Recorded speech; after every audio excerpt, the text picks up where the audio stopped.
इससे पहले जो है वो हम लोगों ने संपत्ति अंतरण अधिनियम के सामान्य परिचय देखे थे। परिचय के बाद हम लोगों ने धारा 3 देखा था। संपत्ति अंतरण अधिनियम 1882 की धारा 3 में कई सारे परिभाषा को देखा था। परिभाषा देखने के उपरांत हम लोगों ने सविस्तार जो है वह धारा 5 को देखा था। धारा 5 को हम लोगों ने 2 खंडों में बांट कर देखा था। एक तो उसका परिभाषा खंड देखा था, दूसरा उसका अपवाद खंड देखा था। आज जो है वो हम लोग धारा 6 देखेंगे और धारा 6 में बताया गया है, संपत्ति अंतरण अधिनियम की धारा 6 में बताया गया है कि कौन सी संपत्ति अंतरित की जा सकती है। तो देखिए, अंतरीयता संपत्ति का स्वाभाविक गुण है। इसको भी हम प्रयास करेंगे कि 2 खंडों में बनाएं, क्योंकि इसमें इसके 10 मुख्य अपवाद हैं और उसके अपवाद क्या हैं, 10 प्रकार की संपत्तियों को बताया गया है जो अंतरित नहीं की जा सकती। और अंतरीयता क्योंकि संपत्ति का स्वाभाविक गुण होता है, तो कोई चीज़ संपत्ति है तो वो अंतरित की ही जाएगी। तो हम 5 आज देखेंगे, 5 उसका कल देखेंगे। तो देखिए, अंतरीयता संपत्ति का स्वाभाविक गुण है। यदि कोई वस्तु संपत्ति है तो उसका अंतरण किया जा सकता है। जिस संपत्ति में अंतरीयता का गुण नहीं होता, जैसे प्रकाश, बरसात का पानी, हरियाली, हवा, इन्हें संपत्ति नहीं माना जाता। धारा 6 संपत्ति अंतरण अधिनियम यह प्रावधान करती है कि प्रत्येक प्रकार की संपत्ति का अंतरण किया जा सकता है, बशर्ते कि इस अधिनियम द्वारा या उस समय लागू किसी अन्य विधि द्वारा प्रतिबंधित न किया गया हो। अर्थात धारा 6 यह प्रावधान करती है कि इस अधिनियम में जिन संपत्तियों को प्रतिबंधित किया गया है या उस समय लागू किसी अन्य विधि द्वारा जिन संपत्तियों को प्रतिबंधित किया गया है, उनको छोड़कर प्रत्येक प्रकार की संपत्ति का अंतरण किया जा सकता है। संपत्ति अंतरण अधिनियम की धारा 6 के द्वारा निम्नलिखित संपत्तियों को प्रतिबंधित किया गया है। सबसे पहले है उत्तराधिकार मात्र की संभावना। उत्तराधिकार मात्र की संभावना में ABC है। ए है प्रत्यक्ष वारिस की संभावना। देखिए, किसी प्रत्यक्ष संपत्ति के रूप में यदि संपत्ति मिलने की संभावना है तो उसका अंतरण नहीं किया जा सकता, भले ही वह व्यक्ति अकेला उत्तराधिकारी क्यों ना हो। जब तक संपत्ति उसे उत्तराधिकार में पूर्ण रूप से प्राप्त नहीं हो जाती, वह पूर्ण रूपेण जो है वह स्वामी नहीं बन जाता, तब तक संपत्ति का अंतरण नहीं कर सकता।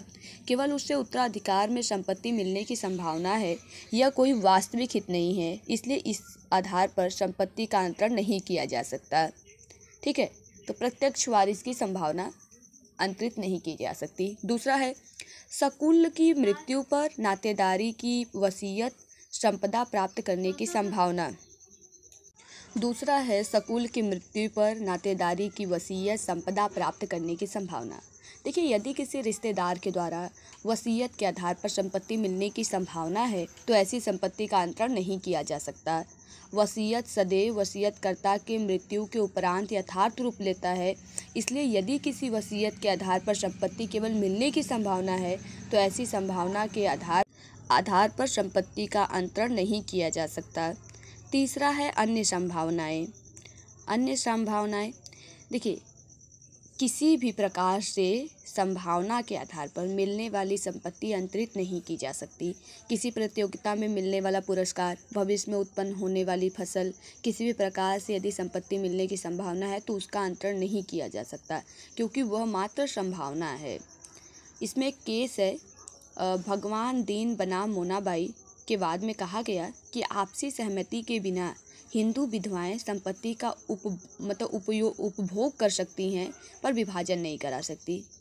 इसका जो है वो विपरीत इनकम टैक्स कमिश्नर बनाम श्रीमती इंदिरा बालाकृष्णा AIR 1970 के बाद में इसको पलट दिया गया और कहा गया, बाद में सुप्रीम कोर्ट ने कहा कि 2 हिंदू विधवाओं को संपत्ति में अपने अधिकार के विभाजन का हक प्राप्त है, वे बिना सहमति के भी विभाजन करा सकती हैं।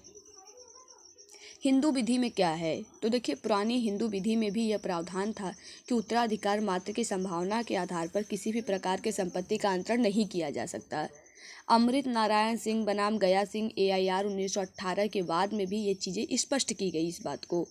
दूसरा है, यदि हम मुस्लिम विधि में देखें तो देखिए, संपत्ति अंतरण अधिनियम का अध्याय 2 मुस्लिम विधि पर लागू नहीं होता है। कुछ प्रावधानों को छोड़ दे तो लगभग पूरी संपत्ति अंतरण अधिनियम ही मुस्लिम विधि पर लागू नहीं होती। और विशेषता अध्याय 2।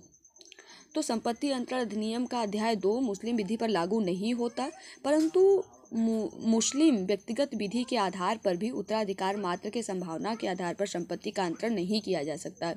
इसमें केस है अब्दुल गफूर बनाम अब्दुल रजा AIR 1959 और अहीम बनाम जमीला AIR 2010 का वाद है। इन दोनों वादों में कहा गया कि उत्तराधिकार मात्र की संभावना जो है मुस्लिम विधि में भी अंतरणीय नहीं है।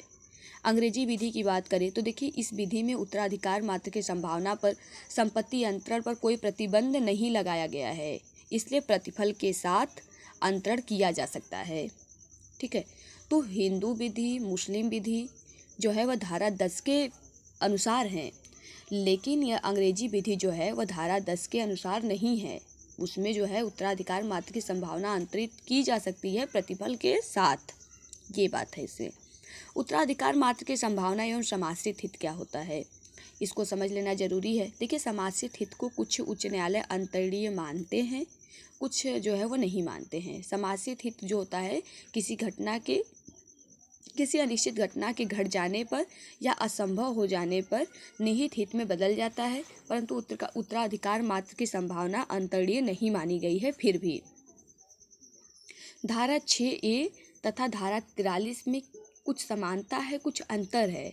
क्या अंतर है, क्या समानता है, इसे भी समझ लेना जरूरी है। देखिए, संपत्ति अंतरण अधिनियम के धारा 6 के अनुसार 6A के अनुसार उत्तराधिकार मात्र की संभावना पर संपत्ति का अंतरण नहीं किया जा सकता, क्योंकि यहाँ पर संभावना का प्रदर्शन किया जा सकता है। परंतु धारा 43 संपत्ति अंतरण अधिनियम में विबंधन द्वारा अनुदान की पूर्ति के अंतर्गत किया गया अंतरण वैध है, क्योंकि यहाँ पूर्ण स्वामित्व का प्रदर्शन किया जाता है। जुम्मा मस्जिद बनाम कोबी मडियांद्रा AIR 1962 का केस है। इसमें सुप्रीम कोर्ट ने इसकी विवेचना की और कहा कि धारा 6A तथा धारा 43 में पर्याप्त अंतर है, और धारा 43 के अनुसार जो है वह अंतरणीय है, क्योंकि पूर्ण स्वामित्व का अंतरण उसमें होता है, प्रदर्शन होता है, इसलिए वो अंतरणीय है। और धारा 6 जो है वो उत्तराधिकार मात्र की संभावना जो है वो अंतरणीय नहीं है।